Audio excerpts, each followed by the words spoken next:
పాత్రికేయ మిత్రులకు, electronic media వారికి అందరికీ నా హృదయపూర్వక నమస్కారాలు. మా జైబేరి బ్యానర్ కింద అతడు సినిమా ఆగస్టు 10, 2005 సంవత్సరంలో దాన్ని రిలీజ్ చేయటం జరిగింది. ఇప్పుడు ఆగస్టు 9వ తారీఖు మహేష్ బాబు పుట్టినరోజు సందర్భంగా ఈ చిత్రాన్ని రిలీజ్ చేస్తున్నాం. అయితే ఆ రోజున ఉన్న టెక్నాలజీ వేరు, ఈ రోజున ఉన్న టెక్నాలజీ వేరు.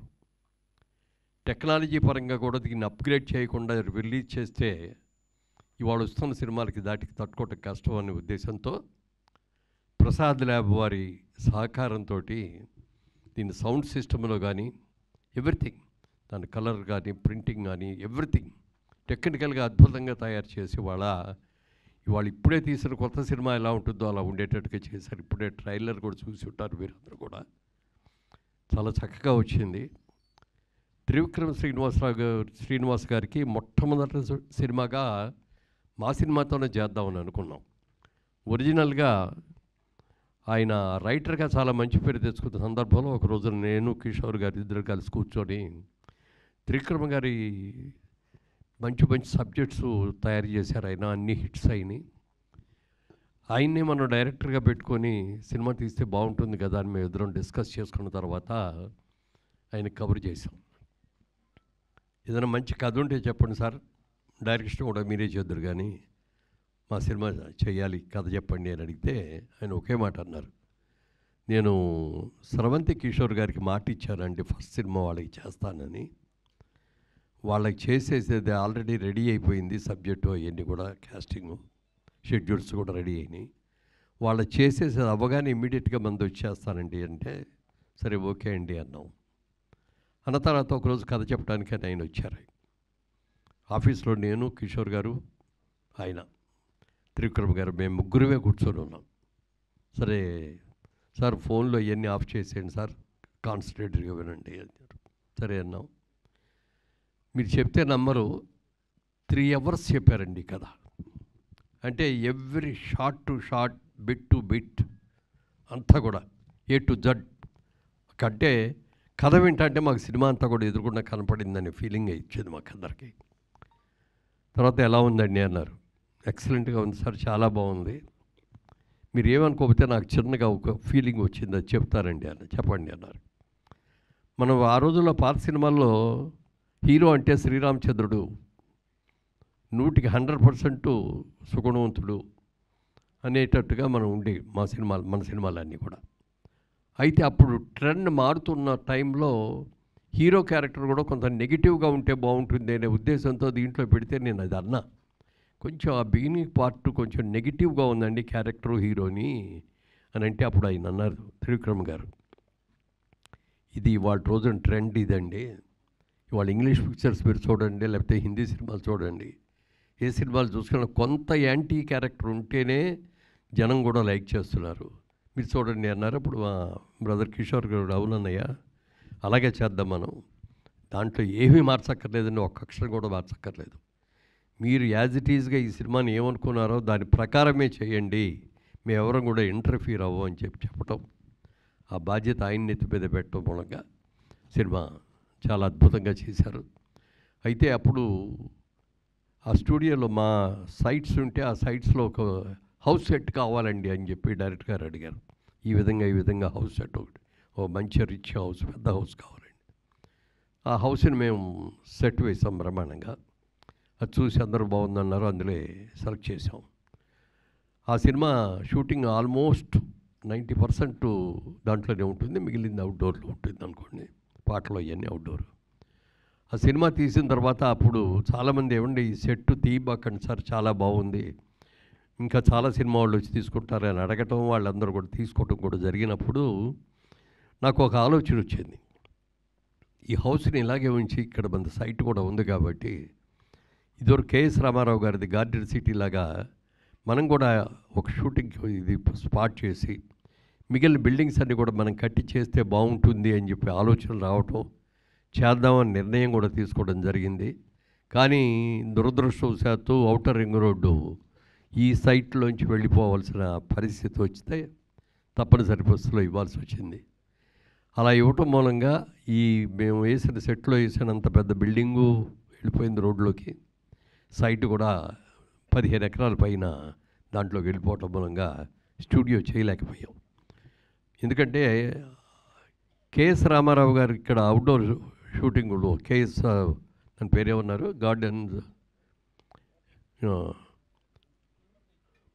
అదే కేఎస్ రామారావు గారి స్టూడియో, అది అవుట్డోర్ షూటింగ్ లాగా చాలా షూటింగ్లు జరిగాయి. ఆ తర్వాత క్రియేటివ్ కమర్షియల్స్ వాళ్ళ స్టూడియో లాగా అది వాళ్ళ బ్యానర్ కూడా అనుకోండి. అయితే తర్వాత అది చేతులు మారి మా దగ్గరకు రావటం, మేము దాన్ని డిస్మాంటిల్ చేసి అపార్ట్మెంట్స్ కట్టడం జరిగింది. మనసులో ఆ భావన ఉండేది, అయ్యో ఒక స్టూడియోని మనం చేసాం మన దీనికోసం, ఎప్పటికైనా వీలైతే స్టూడియో కట్టాలి అనుకున్న ఆలోచనతో అక్కడ ఔటర్ రింగ్ రోడ్ రావటం మూలంగా చేయలేకపోయాం. ఈ సినిమా చేసేటప్పుడు మహేష్ బాబు గారు కూడా ఎక్సలెంట్గా ఆయన కోఆపరేషన్ ఇచ్చారు. ఎన్ని డేట్లు కావాలనేది కాదండి, సినిమా బాగా రావాలి అని చెప్పి చేయటం. మరి పాటలకు కూడా ఎక్కడెక్కడికి కూడా వెళ్ళి పాటలు తీయటం కూడా జరిగింది. అలాగే ఒక ఫైట్, క్లైమాక్స్ ఫైట్ గురించి మీకు అందరికీ కూడా తెలిసే ఉంటుంది. ఇప్పుడు ఈ రోజుల్లో చాలామంది చాలా డేస్ తీసుకొని చాలా కాల్ షీట్స్ తీసుకొని చేస్తున్న మాట వాస్తవమైతే, అప్పటి రోజుల్లో అది 28 రోజులు క్లైమాక్స్ ఫైట్ తీశారు. దానికోసమని యూకే నుంచి ఎక్కడి నుంచి కూడా కెమెరాస్, స్పెషల్ కెమెరాస్ అన్ని కూడా తీసుకొచ్చి దానికోసం ప్రత్యేకమైన సెట్ వేసి ఆ సెట్లో ఇది చేయటం కూడా జరిగింది. సినిమా రిలీజ్ అయిన తర్వాత చాలా మంచి పేరు వచ్చింది. అంటే ఫైనాన్షియల్గా చూసుకుంటే మనకి పెద్ద లాభాలు రాకపోవచ్చేమో కానీ చాలా మంచి పేరు వచ్చింది. ఆ తర్వాత ఈ సినిమా టీవీల్లో వచ్చినన్ని సార్లు ఏ సినిమా కూడా అప్పటికి రాలా. ఎక్కడ చూసినా ప్రతి సాటర్డే సండే వచ్చిందంటే ఏదో ఒక ఛానల్లో ఈ సినిమా వస్తూ ఉండేది. అప్పుడు ఎక్కువ మంది చూసి చాలామంది వచ్చి అబ్బా చాలా ఎక్సలెంట్గా ఉందని సినిమా, ఎన్నిసార్లు వస్తే అన్నిసార్లు కూడా చూస్తున్నామండి. ఎస్పెషల్లీ సెకండ్ హాఫ్లో కామెడీ కానీ అలాగే పాటలు కానీ అన్నీ కూడా అద్భుతంగా ఉన్నాయి అని చెప్పి చాలామంది మెచ్చుకున్నారు. తర్వాత మాకు కూడా ఆ రిలీజ్లో కానీ తర్వాత సేల్ చేసినప్పుడు వచ్చిన రైట్స్తో కానీ ఆ హౌస్ కట్టినప్పుడు దాంట్లో చేసుకున్న షూటింగ్ వెళ్ళిపోరు కానీ మేము ఫైనాన్షియల్గా కూడా బాగానే కవర్ అయ్యాం, ఏమీ ఇబ్బంది లేదు. కానీ మంచి పేరు వచ్చింది, ఒక మంచి సినిమా తీసామని ఒక మంచి పేరు వచ్చింది. మా జైబేరీ సంస్థకు ఒక గౌరవం దక్కింది. ఈ సినిమాని టెక్నికల్గా కూడా మరి దీన్ని అప్గ్రేడ్ చేసి రిలీజ్ చేయాలి అనే ఉద్దేశంలో, అంటే మా బ్రదర్ కిషోర్ గారు అమ్మాయి ప్రియాంక ఇప్పుడు ఇందాక వచ్చింది, ఇప్పుడు వస్తుంది ఇక్కడికి, తను ఏమేం చేశారు, ఎలా టెక్నికల్గా దీన్ని డెవలప్ చేశారు అనేది నా మాటల్లో కంటే తన మాటల్లోనే ఎక్కువ వినాలి. అది తప్పకుండా ప్రియాంకని వేదిక మీదకి వచ్చి ఆ సినిమా టెక్నికల్గా ఏమేం చేశారో వచ్చి చెప్పాలి.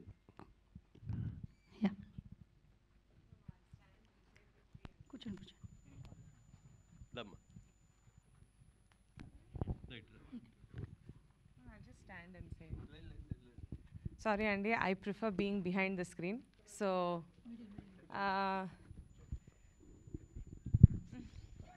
ప్రియాంక ఇక్కడ చదువుకున్న తర్వాత లాస్ ఏంజలస్కి వెళ్ళి తన మాస్టర్స్ చేసి ఇవ్వడం జరిగింది. ఆ తర్వాత మొదటి నుంచి కూడా మన సినిమా తీస్తున్నాము, మన కంపెనీ సినిమాలతోనే స్టార్ట్ అయింది జైబేరీ అని చెప్పి తనకు కూడా సినిమాలంటే చాలా ఇంట్రెస్ట్. నేను కొద్ది రోజులు ఇక్కడ సినిమా టెక్నాలజీ గురించి నేను స్టడీ చేసి నేను కూడా దాంట్లో అప్గ్రేడ్ చేసుకొని వస్తాను అని చెప్పి అక్కడ ఉండటం, తర్వాత అక్కడే ఒక పెద్ద డిస్ట్రిబ్యూటింగ్ కంపెనీలో కొన్నాళ్ళు జాబ్ కూడా చేసేది. ఎందుకమ్మా మనమే 10 మందికి ఇక్కడ జాబ్ ఇచ్చే అవకాశం ఉండి మనం చేస్తుంటే నువ్వు మన జాబ్లో మనం చూసుకోకుండా అక్కడ ఉంటే మన దాంట్లో మనం చేసుకోవడం అంటే కాదు, కరెక్ట్ కాదు. పెద్ద కంపెనీల్లో, ఇతర దేశాల్లో ఉన్న కంపెనీల్లో ఒక ఎంప్లాయీగా నేను చేయాలి అనుకున్నానని చెప్పి దాదాపు 4 years 5 years అక్కడే జాబ్ చేసి వచ్చింది. సినిమా గురించి, సినిమా టెక్నాలజీ గురించి, సినిమా వరల్డ్ సినిమా గురించి కూడా చాలా బాగా తెలివితేటలు ఉన్నాయి. అయితే మేమందరం కూడా ఈ రియల్ ఎస్టేట్ బిజినెస్లో ఉండిపోవటం మూలంగా కానీ, మధ్యలో పొలిటికల్గా నేను వెళ్ళటం మూలంగా కానీ మేము అతడు సినిమా తర్వాత సినిమా తీయలేకపోయాం. అయితే మా ప్రియాంక తప్పకుండా చాలా ఇంట్రెస్ట్ అయింది. ఎందుకంటే జైవేరి స్టార్ట్ అయింది సినిమాతోటే కాబట్టి సినిమా అనేది ఇప్పటికైనా సరే మనం తీయాల్సిందే, చేయాల్సిందే అని అనుకున్నాం. అంటే ప్రియాంక ఇప్పుడు జనరేషన్కి సరిపడగా మంచి సినిమాలు ప్లాన్ చేసి తీస్తుంది. తొందరలో మరి అనౌన్స్ చేస్తాం నెక్స్ట్ ఇయర్కి. ఇప్పుడు ఈ ఇయర్కి చేయకపోయినా నెక్స్ట్ ఇయర్ నుంచి మళ్ళీ జైవేరి ప్రొడక్షన్లోకి వస్తుందని చెప్పి మీ అందరికి కూడా తెలియజేస్తున్నాను. సో చెప్పమ్మా. టెక్నాలజీ పరంగా అండి ఐ థింక్ ప్రసాద్ కాప్ చాలా సహాయం చేశారు. యాజ్ యూ నో 2005లో ఫిల్మ్లో తీసేవాళ్ళం సినిమాని, అప్పుడు డిజిటల్ టెక్నాలజీ లేదు. సో 8K స్కానింగ్ చేసాము రా ఫిల్మ్ని. ఆ 8K స్కానింగ్ చేసి దాన్ని గ్రేడింగ్ చేసి దాన్ని ఇప్పుడు టెక్నాలజీకి కలరింగ్ అన్నీ రీవర్క్ చేసాము. మీరు నమ్మరు, ఆ రీల్ని చూస్తే అది స్కాన్ చేసినప్పుడు ఎంత వర్క్ ఉండిందో. బట్ ఐ థింక్ ప్రసాద్ కాప్లో సాయి గారు అండ్ దెన్ కిరణ్ కుమార్ గారు చాలా సహాయం చేశారు. లేటెస్ట్ టెక్నాలజీతో we have made it 8K quality. Obviously 8K projectors ఇప్పుడు లేరు, సో సూపర్ 4Kలో రిలీజ్ అవుతుంది. సౌండ్ కూడా డాల్బీ అట్మాస్కి అప్గ్రేడ్ చేసాము. So you will definitely enjoy the final fight scene first 15 minutes. అక్కడ మీకు డెఫినెట్గా బిగ్ స్క్రీన్లో you will have an amazing experience.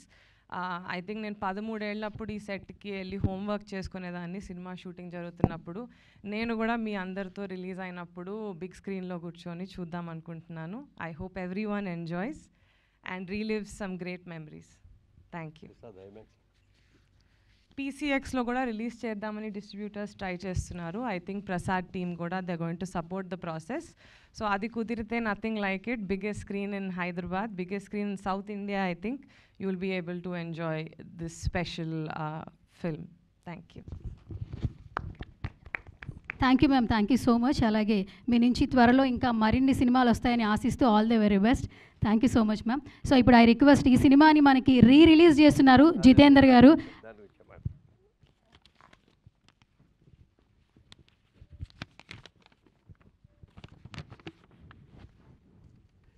ఈ సినిమాకి రిలీజ్కి చాలామంది దాదాపుగా 2 ఏళ్ళు బట్టి ఏమండి అతడి సినిమా అంటే చూద్దామని అంటూ దాన్ని పక్కకి పోస్ట్పోన్ చేసాం. ఎందుకంటే ప్రింట్ కూడా ఎలా ఉందో తెలియదు, ఇప్పుడు అప్గ్రేడ్ చేయటం కుదురుతుందో లేదో అని అంటే ఆ ప్రియాంక నేను దగ్గరుండి చేయిస్తానని చెప్పి చాలా ఇంట్రెస్ట్ తీసుకొని చేయించింది. దాంట్లో ఇవాళ రోజున ఇక్కడ కూర్చొని ఈ మిత్రులు మా అందరిలో కూడా మేము వెస్ట్ గోదావరి నుంచి వచ్చిన వాళ్ళమే, ఏలూరు చుట్టుపక్కల నుంచి వచ్చిన వాళ్ళమే. అనేక సినిమాలు ఇప్పుడు రిలీజ్లో చేస్తున్నారు వీళ్ళందరూ కూడా. వీళ్ళు వచ్చి అడిగితే కాదనలేకపోయాం. తప్పనిసరిగా బాగా చేస్తామండి, బ్రహ్మాండంగా చేస్తామని చెప్పటం. దీన్ని ఎక్సెల్ ఆర్ట్స్ ద్వారా వరల్డ్ వైడ్గా రిలీజ్ చేస్తున్నారు. దీన్ని మళ్ళీ ఒక మంచి సినిమాగా డెఫినెట్గా ఇది చాలా పెద్ద హిట్ అవుతుందని నాకు గట్టి నమ్మకం. ఎందుకంటే ఆ రోజుల్లో బిగ్ స్క్రీన్ మీద చాలామంది చూడాలి. ఇప్పుడు జనరేషన్ అందరూ కూడా టీవీల్లో చూసి ఆహా బాగుంది అన్న వాళ్ళు అన్నాయి, కానీ బిగ్ స్క్రీన్ మీద చూడాలి. అలాంటి వాళ్ళందరికీ కూడా ఇది బిగ్ స్క్రీన్లో సినిమా చూసే అవకాశం ఉంటుంది. కాబట్టి ఇప్పుడు మరి ఫ్రెండ్స్ వీరందరూ కలిసి యువరక్తం వీళ్ళందరూ కూడా యంగ్స్టర్స్ సినిమాని అద్భుతంగా చేస్తామండి అని చెప్పి పట్టుదలగా చేస్తున్నారు. అలాగే ప్రసాద్ ఐమాక్స్లో పెద్ద థియేటర్ చేయడానికి కూడా దానికి 3 days 4 days మళ్ళీ ఎక్స్ట్రా వర్క్ చేయాలి దానికి. అది కూడా చేయటానికి వాళ్ళందరూ కూడా ఇది అయ్యారు. ప్రసాద్ ల్యాబ్ వాళ్ళు కూడా చేస్తామని చెప్పి మాట ఇవ్వటం కూడా జరిగింది. దాన్ని ఆ స్క్రీన్ మీద చూస్తే దాని సినిమా ఇంకో రకంగా ఉంటుంది. అందరూ చూడాలని, మీరు చేస్తున్నటువంటి ఈ ప్రయత్నం హిట్ అవ్వాలని మనస్ఫూర్తిగా కోరుకుంటున్నాను.